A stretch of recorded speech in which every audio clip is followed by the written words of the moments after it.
예, 사도행전 8장 37절이고요. 오늘은 성경의 침례들입니다. 성경의 침례들. 예, 성경에 나오는 침례들이죠. 사도행전 8장 37절 말씀. 예. 이게 킹제임 성경에만 나옵니다. 이게 개혁하고 틀려요. 이 구절이. 한번 보죠. 예, 제가 36절 같이 읽고 제가 37절 같이 읽읍시다.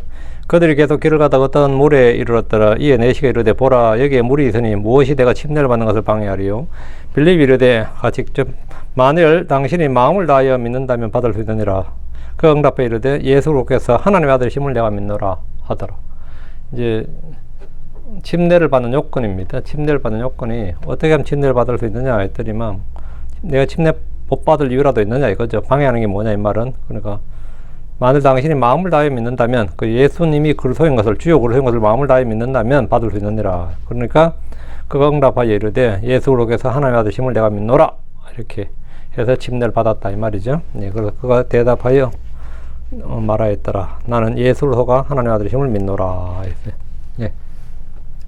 기도하고 시작합니다. 위대하고 여러분 줄 아는 감사합니다. 하나님께 전해주셔서 오늘 주의 말씀을 전합니다. 전해지는 모든 말씀들이 성도들에게 잘 전달되고 또 듣는 혼들이 말씀을 통해서 배움을 얻게 해주시고 또 진리의 지식을 갖도록 도와주시옵소서. 아버지 하나님 저희가 모두 주 앞에 있습니다. 주님께서 저에게 늘 크게 말씀해 주셔서 저희가 잘 깨닫게 하여 주시고 마음에 잘 간직하도록 해 주시옵소서. 이 말씀을 듣는 모든 혼들을 기억하시고 복을 주셔서 좀 영적 지혜가 있게 하여 주시옵소서. 지혜가 있게 하시고 아버지는 또 말씀해 주는 또 권능과 생명이 차고 넘치게 해주시옵소서. 늘 은혜 받는 종들이 되기를 원합니다.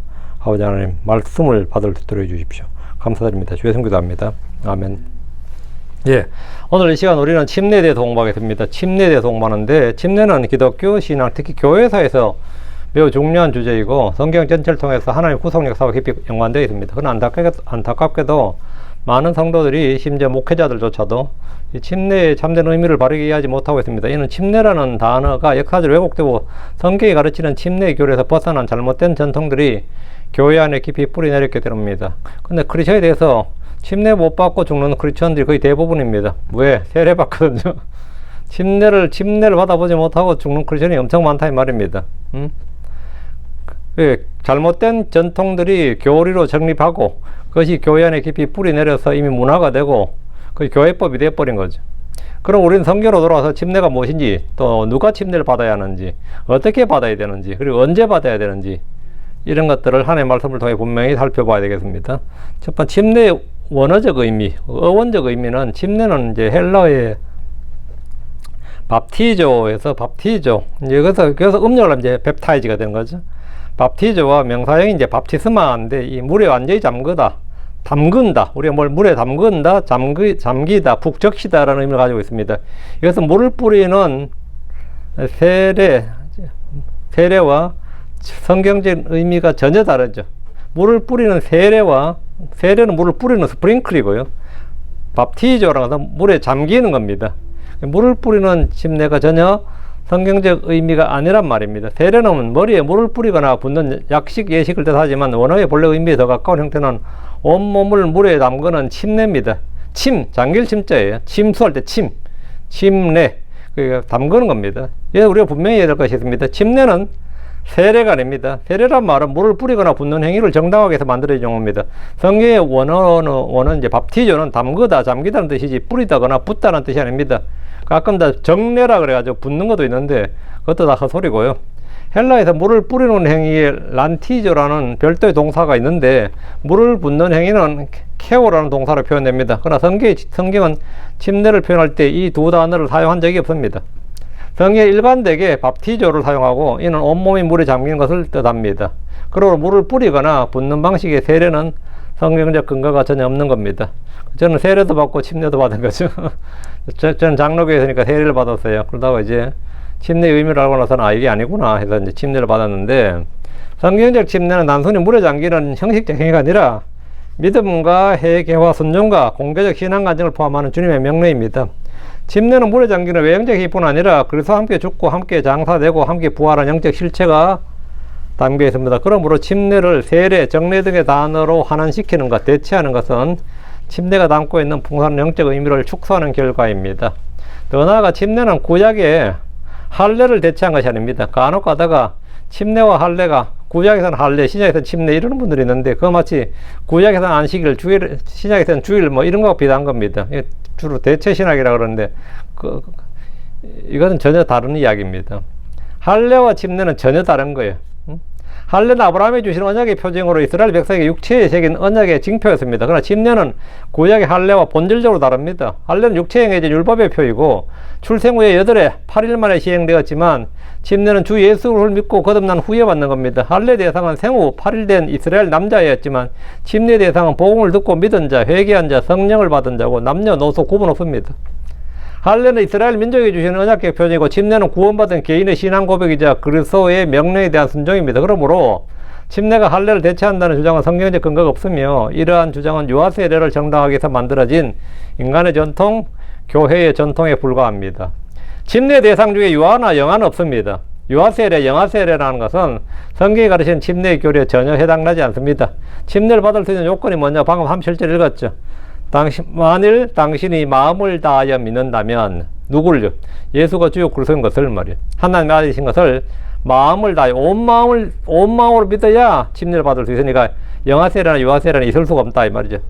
침례의 성경적 의미는 물속에 잠길 때 죄에 죽고 물에서 나올 때 예수로의 부활과 함께 태생으로 다시 태어난다는 신앙 고백입니다. 결혼식이 결혼 예식을 뜻하고 장례식이 이미 죽은 사람을 장례 치르는 의식이듯이 침례는 구원받은 그리스도인들이 행하는 일종의 의식으로 우리 주님이 명령하신 겁니다. 침례는 누가 제정했나? 우리 주님이 제정하신 거다 이 말입니다. 구약 성경에는 침례, 교회란 단어가 나오지 않습니다. 그럼에도 출애굽기의 사건, 광야의 교회 같은 말이 신약에서 등장을 합니다. 자, 주님의 명령과 성경의 침례들 우린 주님이 성천하시기 전에 제자들에게 침례에 관한 명령을 주셨습니다.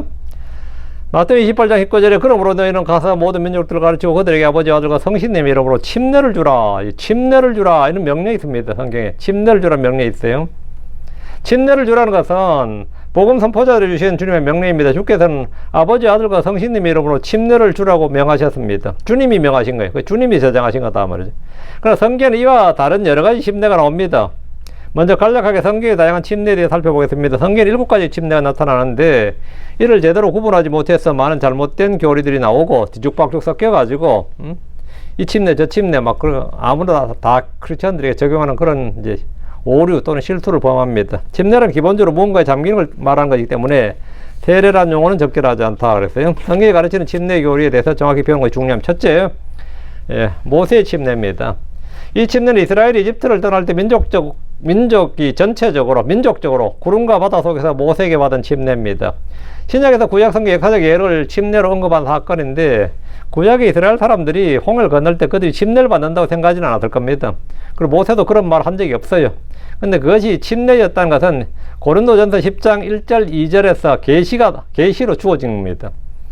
구약에서 밝혀지지 않는 교리적 지식이 신약에서 밝혀지는 예가 있는데 그 중에 하나가 침례입니다.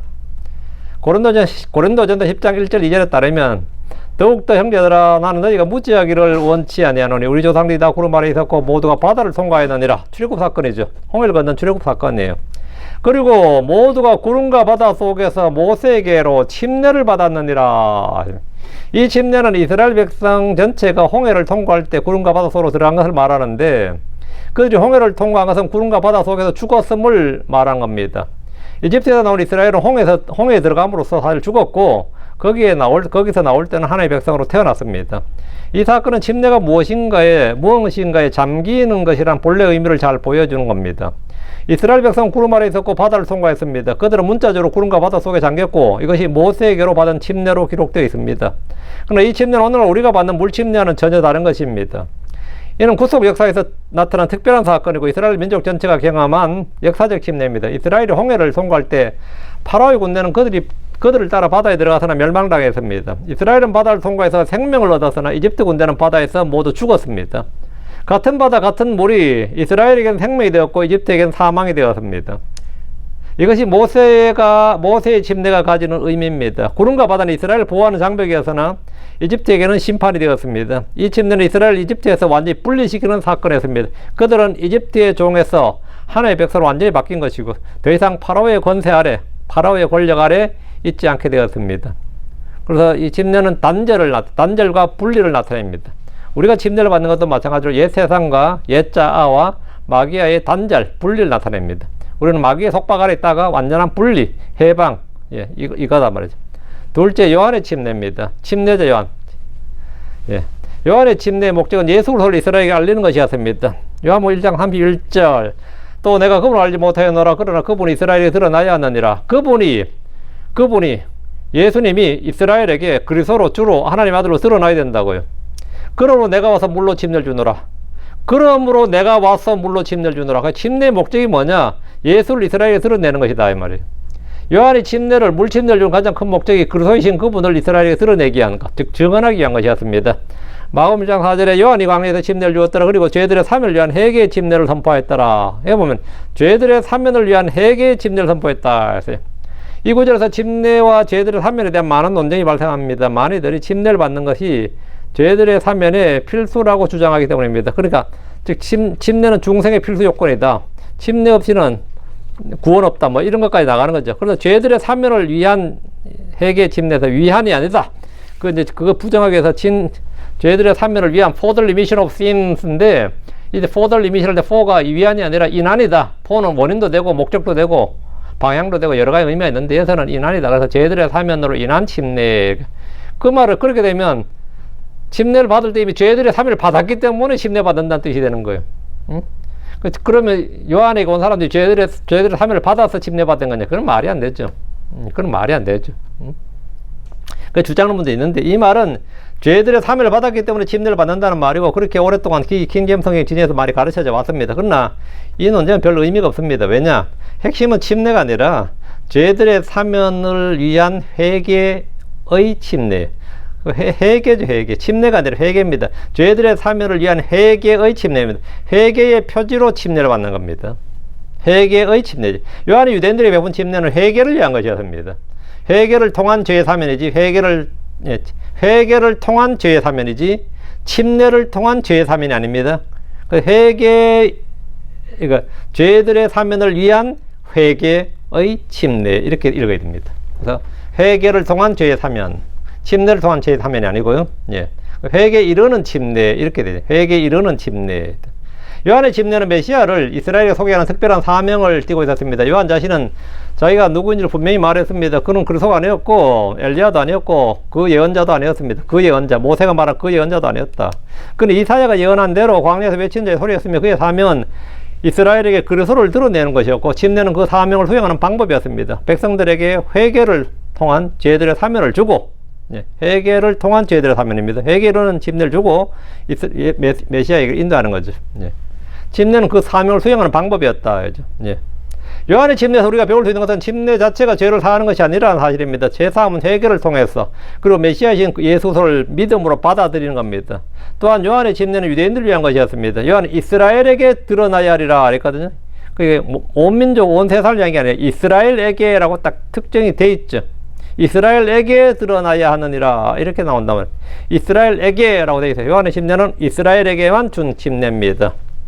이방인들에게 요한의 침례가 주어진 기록은 없습니다. 이 침례는 메시아를 거부한 유대 백성에게 회개를 촉구하고 메시아를 영접할 자들을 준비시키는 특별한 목적을 가지고 있었습니다. 그러므로 요한의 침례를 오늘날 교회가 행하는 물침례와 동일시하는 것은 성경적이지 않습니다. 그건 오류입니다. 셋째, 고난의 침례입니다. 우리 주님께서 받으신 침례인데, 마가복음 10장 38절 39절에 주님께서, 그러나 예수님께서 그들에게 말씀하였더라. 너희가 구하는 것을 너희가 알지 못하는도다. 너희는 내가 마시는 잔을 마실 수 있느냐? 너희는 내가 받는 그 침례로 침례를 받을 수 있느냐? 그리고 그들이 그분께 말씀드렸더라. 우리가 할 수 있나이다. 이에 예수님께서 그들에게 말씀하였더라. 너희는 참으로 내가 마시는 그 잔을 마시라. 또 내가 받는 그 침례로 너희가 침례를 받으리라. 내가 받는 그 침례, 이게 뭐 어떤 침례라는 거예요? 고난의 침례죠. 주 예수님께서 또 내가 받는 그 침례란 주님이 받으신 고난, 십자가를 말합니다. 누가복음 12장 50절에 그러나 내게는 잠겨야 할 침례가 있으니, 주님은 요한에게 침례를 받으셨죠. 물침례를. 그러나 내게는 잠겨야 할 침례가 있으니, 주님이 무슨 침례를 받는다는 거예요, 그러면? 그러나 내게는 잠겨야 할 침례가 있으니 그것이 이루어질 때까지 내가 얼마나 답답하겠느냐. 이 침례는 예수님 우리를 위해 십자에서 죽으시는 걸 가리킵니다. 이런 죄를 위한 대속의 죽음입니다. 고난의 침례는 예수님께서 십자에서 당하신 고난과 죽음을 침례라는 단어로 표현한 겁니다. 주님이 이 고난의 잔을 마셔야 했고 이 침례에 잠기셔야 했습니다. 주님이 답답하다고 표현하신 것은 십자가의 고난이 얼마나 무거운지를 잘 보여주는 겁니다. 그러나 주님은 이 침례를 피하지 않으셨습니다.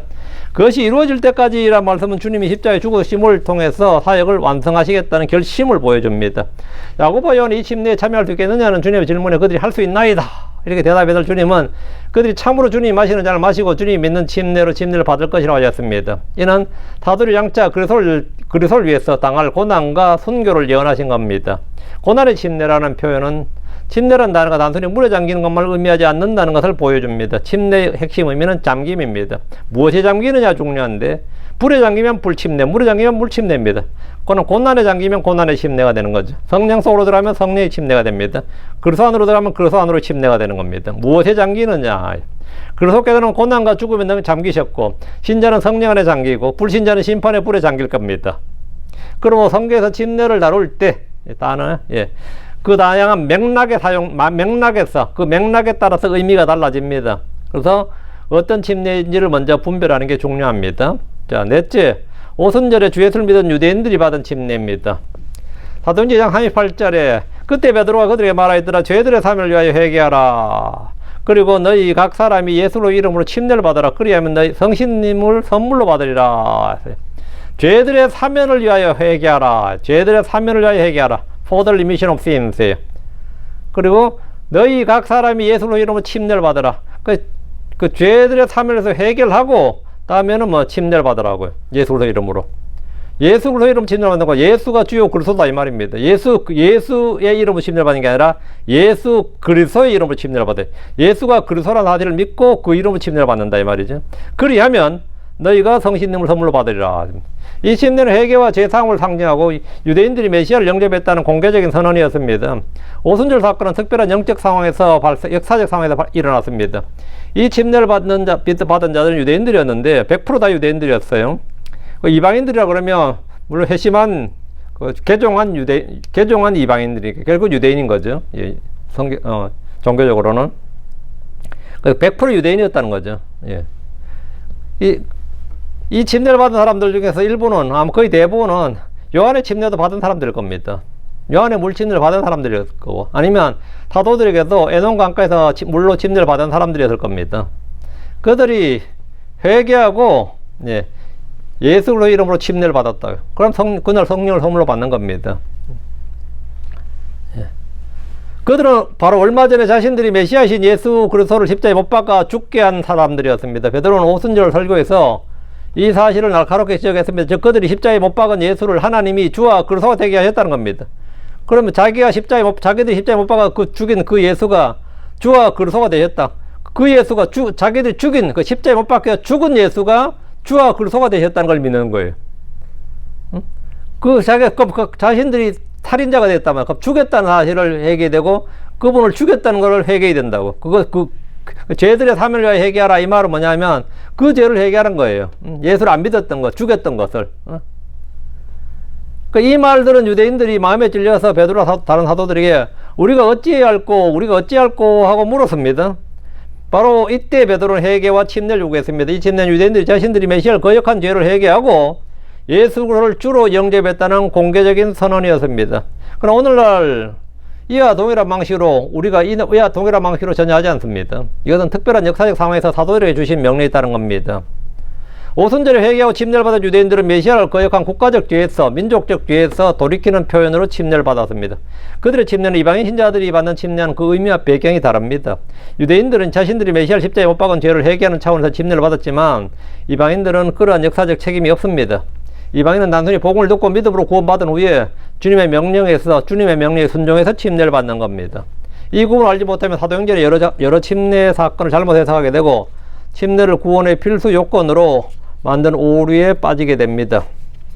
그런 오류에 빠지지 않도록 하라 이 말이죠. 다섯째, 이방인 크리스천들이 우리가 받은 침례입니다. 이는 예수님의 명령으로서 구원받은 이후에 반드시 받아야 되는 물침례입니다.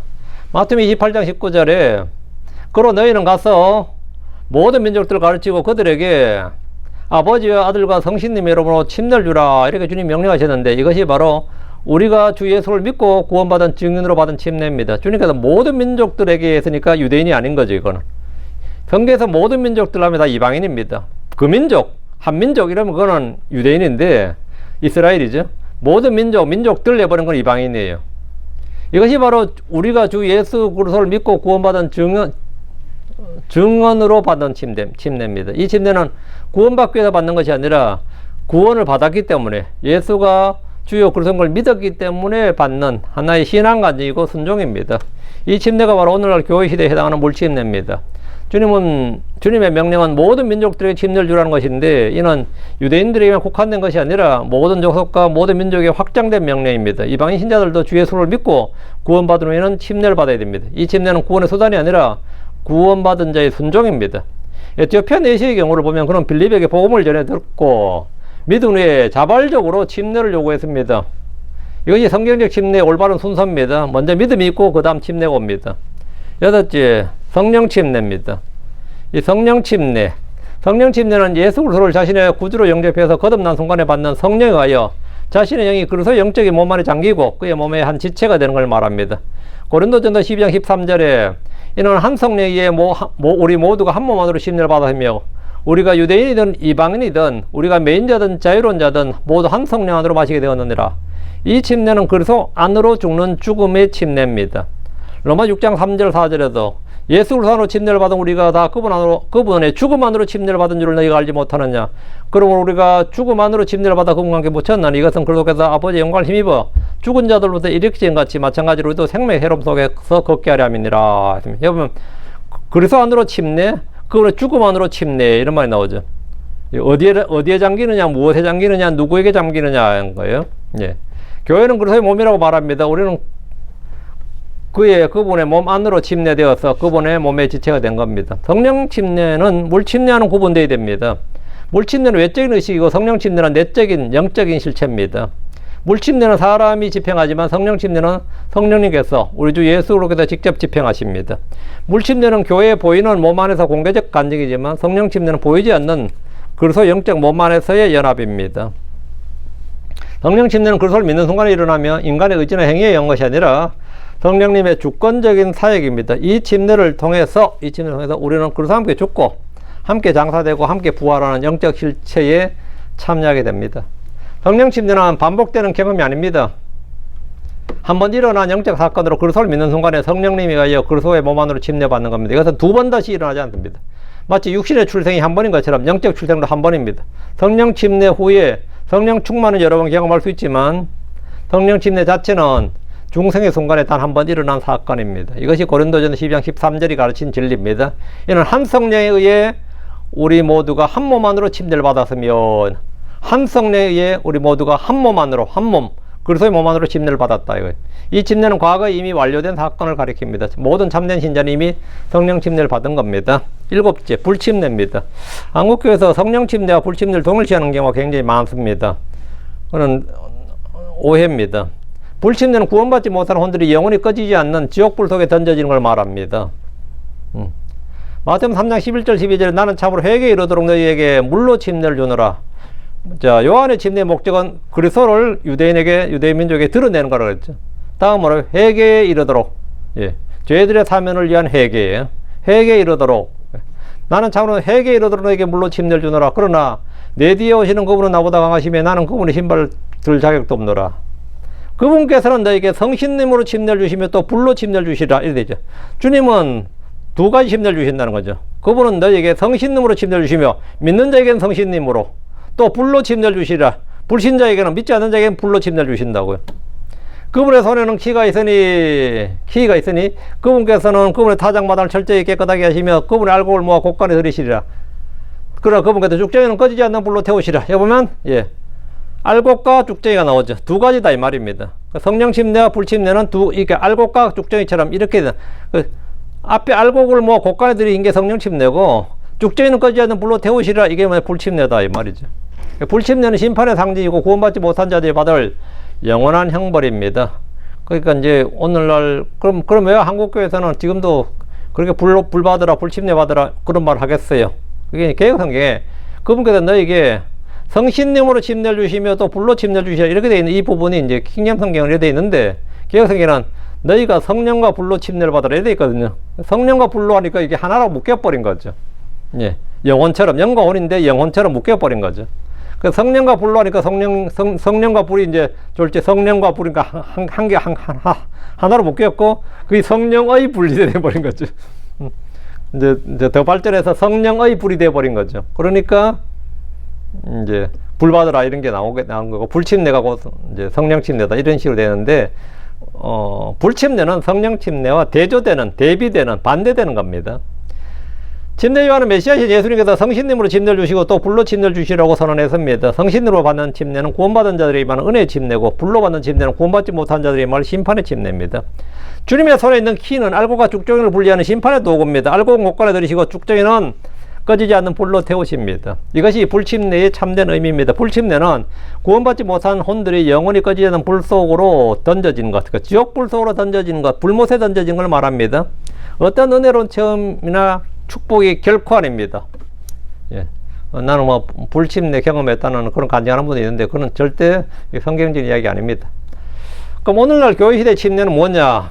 두 가지죠. 성도들이 받는 침례는 내적으로는 성령 침례, 그리스도안으로 침례, 그리고 죽음안으로 침례입니다. 외적으로는 아버지 아들과 성신님으로 받는 물침례죠. 자, 그럼 오늘날 교회 시대, 즉 우리에게 해당하는 침례는 뭐냐? 물침례와 성령 침례입니다. 예수를 믿는 자들은 그리스도안으로 침례를 받게 되는데, 이것이 성령 침례입니다.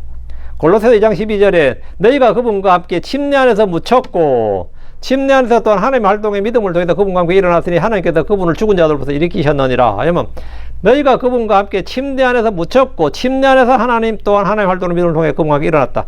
그러니까 죽음과 부활이죠. 침례는 바로 죽음과 부활입니다.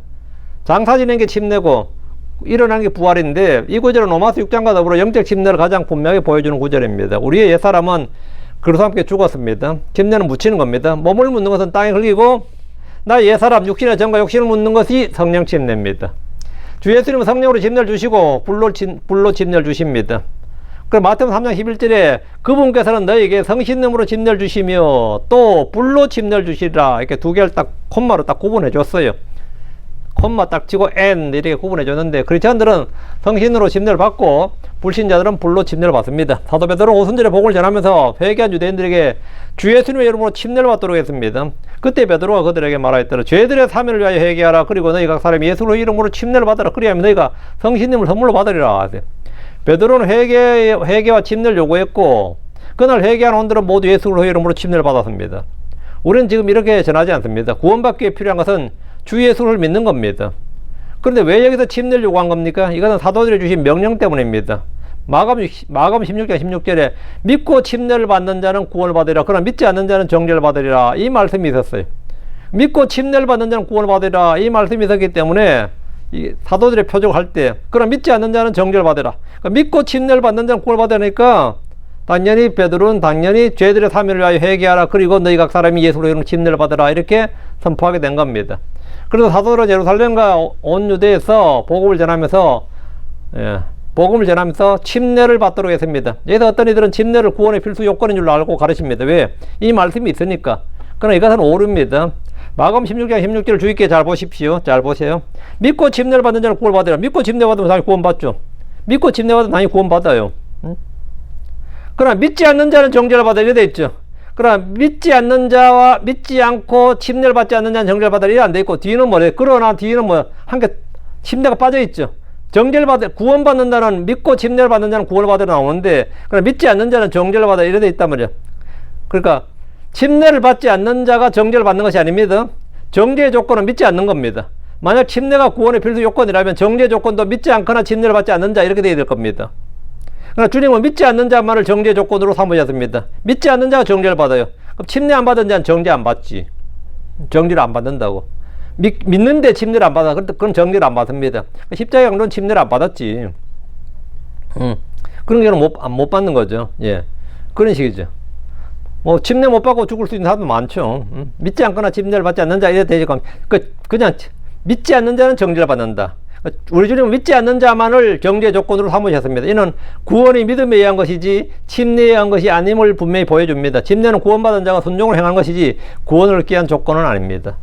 사도행전 8장 26절 40절에서 빌립은 에티오피아 내시에게 예수를 전파했습니다. 그런데 복음을 들은 그 내시는 물로 침례를 받겠다고 느닷없이 빌립이 침례 받으라고 강요한 것도 아니고 명령한 것도 아니에요. 자기가 먼저 빌립에게 침례 받겠다는 건 성경 읽는 나도 깜짝 놀랍니다. 이러면 어떻게 침례 받아야 된다는 걸 어떻게 알았죠? 그럼 이 사람은 에티오피아 내시고 개종한 유대인이라서 오순절에 참여한 것까지는 엄청난 열심이죠. 그 멀리서 그까지 왔다는 말 자체가. 근데 그거 어떻게 침례를 알고 침례를 받겠다고 요구한 겁니까? 그건 오순절에 침례를 받았던 3,000명에 해당되지 않았습니다. 그는 베드로의 설교를 분명히 들었어요. 그는 베드로가 전한 복음을 들었고 성령이 사람들에게 임하는 것과 방언이 터지는 표적을 봤습니다. 그러나 그날 그는 주 예수를 믿지 않았습니다. 그는 유대인이 아니었고, 물론 개종한 유대인이라면 유대인인데 그는 유대인이 아니었고 주 예수 그리스도를 죽이는 죄를 범하지 않았기 때문에 해당 사항이 없었던 거예요. 그 자기는 침례 안 받았지. 근데 이사야 53장에서 시작된 예언자의 글을 통해서 그는 주 예수를 알고 믿게 되었습니다. 이건 빌립을 통해서 알게 된 거죠. 그는 그날 받지 못했던 침례를 지금 이날 받겠다고 말한 겁니다. 자기가 그날 3,000명에 속하진 않았는데, 그럼 이날 받겠다고 자기가 먼저, 그날 받았어야 되는데 내가 못 받았는데, 그날은 내가 예수가 누군지 몰랐고, 그리스도를 시인하지도 않았고, 그런 건 몰랐기 때문에 못 받았다. 근데 지금 내가 이제 이사야 53장에 시작된 빌립이 선포한 예수가 그리스도인 걸 확실히, 하나님의 아들인 걸 확실히 알게 됐단 말이죠. 그래서 알고 믿게 되었어요. 그래서 침례를 받겠다고, 이날 바로 침례를 받겠다고 한 겁니다. 그래서 사도행전 8장 36절, 37절. 그리고 그들의 길을 계속해서 가는 동안에 그들이 어떤 물에 도착하였더라. 이에 그 내시가 말하였더라. 보라, 여기에 물이 있도다. 무엇이 내가 침례받는 것을 방해하리요? 그리고 빌립이 말하였더라. 만일 내가 온 마음을 다하여 믿으면 내가 받을 수 있느니라. 이에 그가 응답하여 말하였더라. 주 예수께서 하나님의 아들심을 내가 믿노라. 예수 그리스도께서 하나님의 아들심을 내가 믿노라. 이야, 이건 진짜 위대한 신앙 고백이죠. 나는 예수님께서 하나님의 아들심을 믿노라 이 말인데, 물로 침례를 받기 원했던 내시는 침례를 요구했습니다. 이에 빌립은 만일 내가 온 마음을 다하여 믿으면 내가 받을 수 있느니라. 침례는 어떻게 받느냐? 조건이 뭐냐? 네가 온 마음을 다하여 예수가 주요 그리스도고 하나님의 아들심을 믿으면 받을 수 있다고. 온 마음을 다해 믿어야 하는 것은 주 예수님이 누구신가에 관한 겁니다. 예수 그리스도께서 하나님의 아들심을 내가 믿노라. 나는 예수 그리스도께서 하나님의 아들심을 믿노라 이거죠. 이 사건은 침례의 올바른 순서를 보여줍니다. 먼저 복음을 듣고 믿고 그 다음에 침례를 받습니다. 빌립은 내시에게 먼저 믿음을 확인했습니다. 만일 내가 온 마음을 다해 믿으면 이렇게. 이 조건이 먼저 선행된 후에 침례가 허락되었습니다. 이것이 성경적 순서입니다. 믿음이 없는 침례는 아무런 의미가 없습니다. 침례는 이미 일어난 구원의 사실을 외적으로 진술한 것이지 구원을 얻게 하는 수단이 아니기 때문입니다. 자, 침례의 의미는 무엇이냐? 침례는 중생이나 죄사함을 의미하지 않습니다. 침례는 이미 전에 일어난 사건의 사실을 진술하는 겁니다. 침례는 내적 실제 곧 참된 회심의 외적 상징입니다. 그리고 의식이에요. 침례는 그리스도의 명령에 순종하는 겁니다. 믿은 후에 요구되는 명령, 순종의 명령이 침례입니다. 믿는 것이 침례보다 먼저 온다는 사실에 유념해야 됩니다. 자, 첫째, 침례는 그리스도의 본을 따른 것을 의미합니다. 주님 우리에게 순종의 본, 고난의 본을 남기실 뿐 아니라 사랑의 본, 섬김의 본, 그리고 행해야 할 것들의 본을 남기셨습니다. 요한복음 13장 15절에 보면 내가 본을 남겼다고 그랬죠. 주님은 제자들의 발을 씻기면서 자신이 본을 보였으니 제자들도 그대로 행하라고 가르치셨습니다. 침례도 마찬가지입니다. 주 예수님께서 침례를 받으셨기에 우리도 그분의 발자취를 따라 침례를 받는 겁니다. 둘째, 침례는 모든 의를 이루는 것을 의미합니다. 예수님께서도 침례를 필요로 하셨다면 그분 죄도 없는 분이에요. 나도 분명히 침례가 필요합니다. 죄 없으신 주님이 침례를 받으신 것은 모든 의를 이루시기 위함이었습니다. 하물며 죄 있는 우리가 침례를 받아야 하는 것은 얼마나 더 합당한 일이겠습니까? 침례는 죄로부터 죽음을 통한 분리를 의미합니다. 골로새 3장 3절에 이는 너희가 죽었고 너희 생명은 그리스도와 함께 하나님 안에 감추어졌음이니라.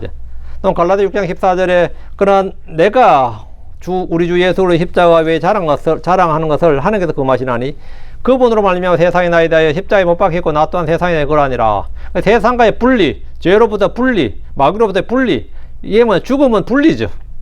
침례를 통해서 우리는 세상에 대하여 십자가에 못 박힌 자임을 공개적으로 선언합니다. 옛 사람이 죽었고 세상과 나는 분리되었습니다. 그럼 침례는 그리스도와 연합을 의미합니다. 그분의 죽음 안에서 연합하고 그분의 장사 안에서 연합하고 그분의 부활 안에서 연합합니다. 불 속에 잠기는 것은 그리스도와 함께 함께 죽고 함께 장사되는 것이고, 물속에 잠기는 것은 그리스도와 함께 죽고 함께 장사되는 것이고, 물에서 나오는 것은 그리스도와 함께 부활해서 새 생명으로 걷는 겁니다. 이것이 침례가 담고 있는 영적 실제입니다. 다음, 침례는 그리스도의 몸과의 교제를 의미합니다. 고린도서 12장 13절, 이는 한 성령에 의해 우리 모두가 한 몸 안으로 침례를 받았으며 우리가 유대인이든 이방이든 우리가 매인자든 자유로운 자든 모두 한 성령 안으로 마시게 되었느니라. 한 몸이란 주의 몸된 교회이고 보이는 교회와 보이지 않는 교회입니다. 침례를 통해 우리는 예수로의 몸인 교회와 연합이고 다른 지체들과의 교제 안으로 들어가는 겁니다. 그래서 침례는 공개적 간증이고 선한 양심의 응답입니다.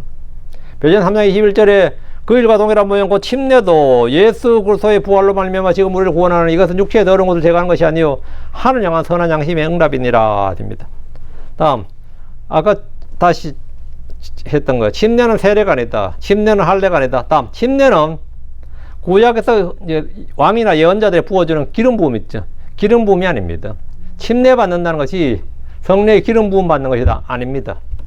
여기서 우리는 이건 분명히 침례는 그냥 침례입니다. 침례는 세례가 아니고, 세례라는 말은 물을 뿌리거나 붓는 행위를 정당하게 해서 만들어진 용어고, 성경 원어는 밥티조라 해서 이 의미에 일치하지 않습니다. 초대교회 성도들은 물에 온몸을 잠그는 방식으로 침례를 받았습니다.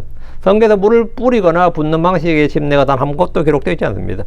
주님이 침례를 받을 때도 물에서 올라오셨고, 에티오피아 내시가 침례를 받을 때도 물에 도착하였더라 이렇게 기록되어 있습니다. 이는 온몸이 물에 잠기는 침례를 전제로 한 표현입니다. 침례는 믿음의 고백이고 회개의 열매이고 그리스도의 명령에 대한 순종이고 공개적 신앙 간증입니다.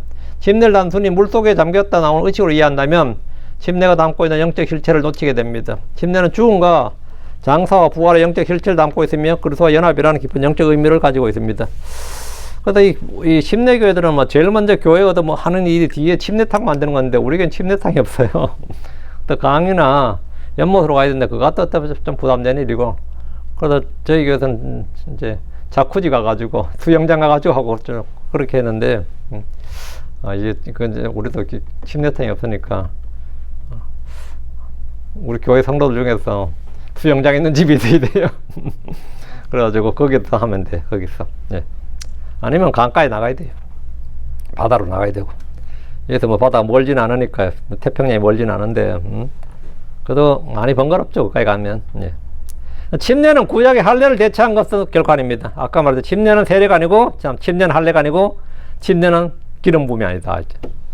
이 점을 분명히 해야 됩니다. 할례와 침례는 본질적으로 다릅니다. 할례는 아브라함의 언약의 표징이고 생후 8일 만에 이스라엘 남자에게 행해졌고, 침례는 주 예수를 믿고 구원받은 후에 받는 것이고, 유대인이나 이방인이나 남자나 여자나 구원받은 자는 누구나 받을 수 있습니다. 할례의 대상은 육신의 출생이에요. 이스라엘 아브라함의 자녀라는, 그러니까 육신의 출생이고, 침례의 대상은 하나님께 출생이에요. 영적 성령의 난자, 영적 출생이 됩니다. 할례는 부모의 믿음에 근거한 언약의 표정입니다. 뭐 난지 8해 됐네 가 뭘 알아요? 할례는 부모의 믿음에 근거한 언약적 표지고 그 씨에 대한 겁니다. 씨에 대한 약속을 하는 거죠. 침례는 개인의 믿음과 회개에 근거한 신앙 고백입니다. 완전히 다른 거다 이 말입니다. 네. 골로새장 11절 12절은 할례와 침례를 함께 언급하지만 이는 침례가 할례를 대체하는 뜻이 아닙니다. 바울 사도는 또 너희가 그분 안에서 손으로 하지 않는 육신의 죄를 벗기는 할례를 받았다 했는데, 이것은 그러나서 이제 침례를 언급하는데, 이는 영적 할례고 그리스도의 할례, 십자가에서의 죽으심과 침례를 연결한 것이지 물리적 할례를 물리적 침례로 대체한다는 의미가 아닙니다. 할례를 침례로 대체한다는 주장은 뭐 유아세례, 소위 말하는 유아세례, 뭐 유아침례라, 그들은 침례라 부르더라고요. 근데 그거는 이제 정당하게 만들어진 신학적 논리고 성경이 가르치는 침례의 교리와 일치하지 않습니다. 침례 대상 중에 유아나 영아는 없다고 그랬어요. 유아세례, 영아세례, 죽은 자들을 대신한 침례 있을 수가 없습니다. 우리 흠정력 성경이 보면, 한국에 보면 죽은 자를 대체한 침례라는 말이 고린도서 15장에 나오는데 완전히 깼어요. 그거 보고. 그런 건 없어요. 죽은 자를 대체한 침례, 뭐 죽은 자를 대신한 침례, 죽은 자를 위한 침례, 이런 건 있을 수가 없습니다. 그거는 몰몬교 교리예요. 성경 어디에도 유아가 침례를 받은 기록은 없습니다. 온 집이 다 침례를 받았다는 이런 구절이 있지만, 이는 집안의 모든 구성원이 복음을 듣고 믿어서 침례를 받았음을 의미하는 것이, 믿지 못하는 영아가 침례를 받았다는 뜻이 아닙니다. 침례는 믿음이 전제되어야 되고, 영아는 믿음을 고백할 수 없기 때문에 영아, 유아 이건 없습니다. 침례 대상이 될 수 없고요. 다음, 누가 침례를 받을 수 있는가? 요한 일정한 기준을 충족한 자들에게만 물로 침례를 줬습니다. 복음을 듣고 믿은 자들에게 침례를 줍니다. 회개한 자들에게 침례를 줍니다. 죄에서 돌이키는 것과 하나님을 섬기기로 돌이키는 자들에게 침례를 줍니다. 성령을 받은 자들이 침례를 받습니다. 하나님의 말씀을 가르침 받은 자들이 침례를 받습니다. 이 기준들은 굉장히 중요합니다. 침례는 아무나 받을 수 있는 것이 아닙니다. 먼저 복음을 들어야 됩니다. 예수 그리스도께서 하나님의 아들이심을 믿고 그분이 우리의 죄를 위해 죽으시고 죽은 자들도 다시 살아나신 사실을 믿어야 됩니다. 그러고 나서는 자신이 죄로부터 돌이켜서 하나님께로 향해야 된다. 회개해야 됩니다. 죄에서 돌이키고 하나님을 향하여 돌이키는 것이 회개입니다. 죄를 회개하지 않는 자에게 침례를 주는 것은 의미가 없습니다. 대체로 성령을 받아야 됩니다. 고넬료 가정의 경우를 보면 베드로는 그들이 성령을 받은 것을 확인한 후에 물로 침례를 줬습니다. 성령을 받았다는 것은 이미 구원받았다는 증거입니다. 구원받지 않는 자가 침례를 받는 것은 성경적이지 않습니다. 넷째로 하나님의 말씀을 가르침을 받아야 됩니다.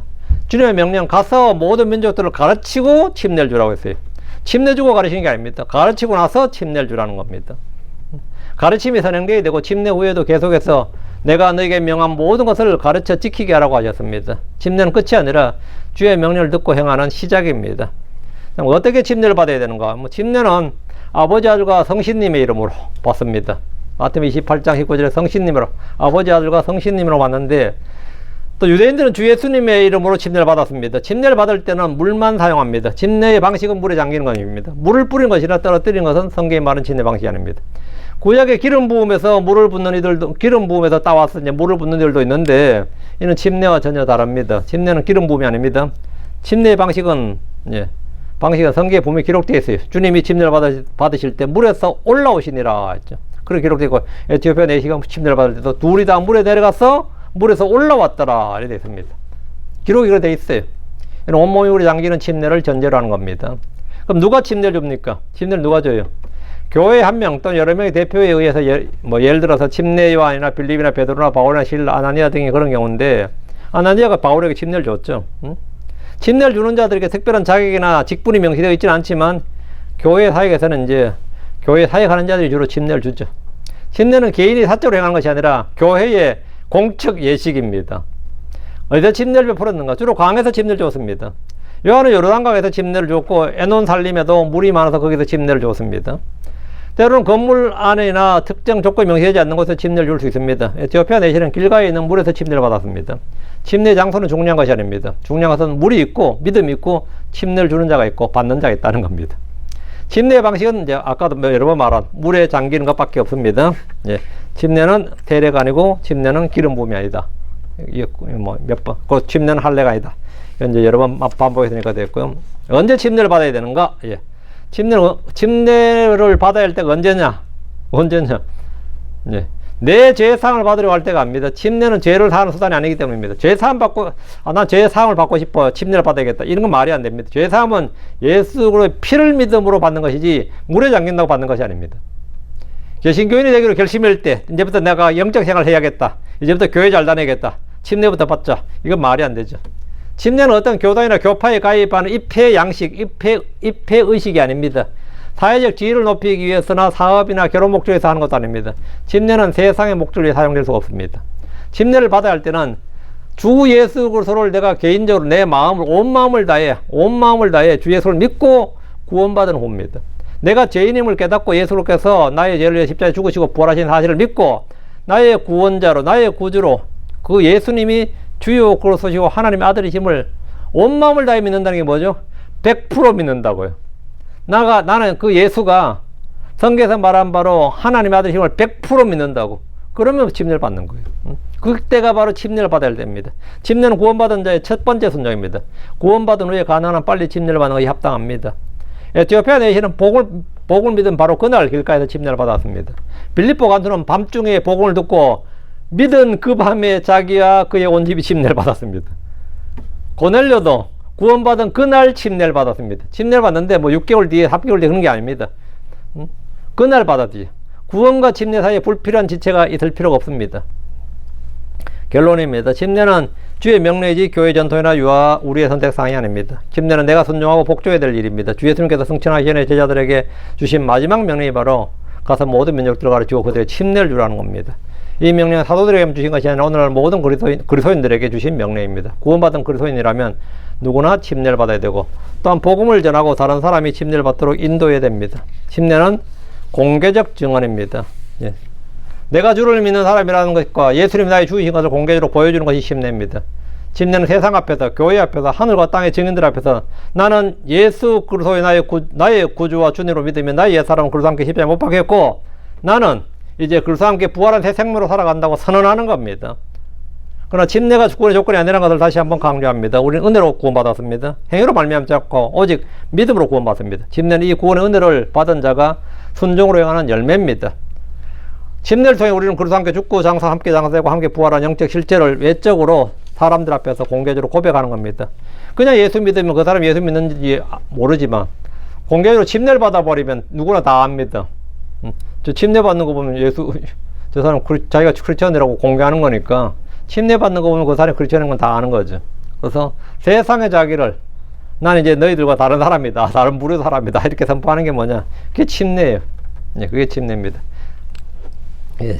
침례는 성례전이 아닙니다. 성례전이란 은혜를 베푸는 수단이고 침례 자체가 죄를 사하고 중생을 일으키고 은혜의 통로로 가르치는 교리인데 이런 게 아니다. 그러나 성경은 침례를 구원의 수단으로 가르치지 않습니다. 침례는 은혜를 베푸는 성례전이 아니라 이미 받은 은혜에 대한 순종의 응답입니다. 침례를 받기 위해 물에 잠긴다고 죄가 씻기는 것이 아니고 침례 의식을 행한다고 구원받는 것이 아닙니다. 거듭나는 것이 아닙니다. 구원 오직 예수를 믿음으로 받는 것이고 침례는 그 구원받은 사실을 외적으로 고백하는 겁니다. 침례를 성례전으로 교회의 어떤 의식으로 격상시키는 것은 침례를 구원의 조건으로 만드는 것 같은 오류와 똑같은 겁니다. 예. 우리가 침례를 바르게 이해하고 바르게 행하고 바르게 가르치는 것은 매우 중요합니다. 예. 오늘은 여기까지 그래서 우리가 성경이 가르친 침례, 성경이 가르친 침례의 교리, 침례는 구원받은 자의 순종이고 그리스도와 연합의 상징이고 공개적인 신앙 간증이고 주님의 명령에 대한 복종이고 우리 각 사람이 이 침례의 참된 의미를 잘 이해하고 그렇게 믿음과 순종으로 행하면 됩니다. 주님이 명하신 대로 신실하게 순종하길 바랍니다. 예. 오늘 여기까지 기도하고 마칩시다. 위대하고 거룩한 주 하나님 감사합니다. 하나님 계단해 주셔서 주의 말씀을 전했습니다. 전해진 모든 말씀들이 성도들에게 잘 전달되게 하시고 믿는 자들이 어떻게 참 주님을 우리 주 예수 그리스도를 참 믿고 고백하고 또 자신의 신앙 관념과 체험이 있는지 또 사람들에게 공개적으로 외적으로 드러낼 수 있는 것이 침례입니다. 아버지 하나님께서 은혜 주셔서 모두에게 침례를 주라고 명령하셨는데 그 전에 먼저 우리 주 예수 그리스도를 가르치고 또 그분의 명령 모든 걸 가르쳐 지키게 하는 그런 것들을 저희가 해야 됩니다. 사랑 아버지 하나님, 저희가 이 바른 교리를 알고 바른 지식을 알게 하시고 또 아버지 바른 실행이 필요한데 이 하나님의 말씀이 믿음과 실행의 최종 권위가 됩니다. 아버지 저희가 이런저런 것들을 뒤섞지 않고 오직 진리의 말씀 기록된 성경 그대로 저희가 이해하고 또 잘 깨달아서 믿고 또 그대로 순종할 수 있도록 은혜 베풀어 주십시오. 특별히 말씀 집력의 모든 성도를 기억하여 주시고 이 말씀 듣는 모든 혼들에게도 영적 지혜와 분별력을 넘치게 부어주시길 원합니다. 감사드립니다. 주의 성기도합니다. 아멘.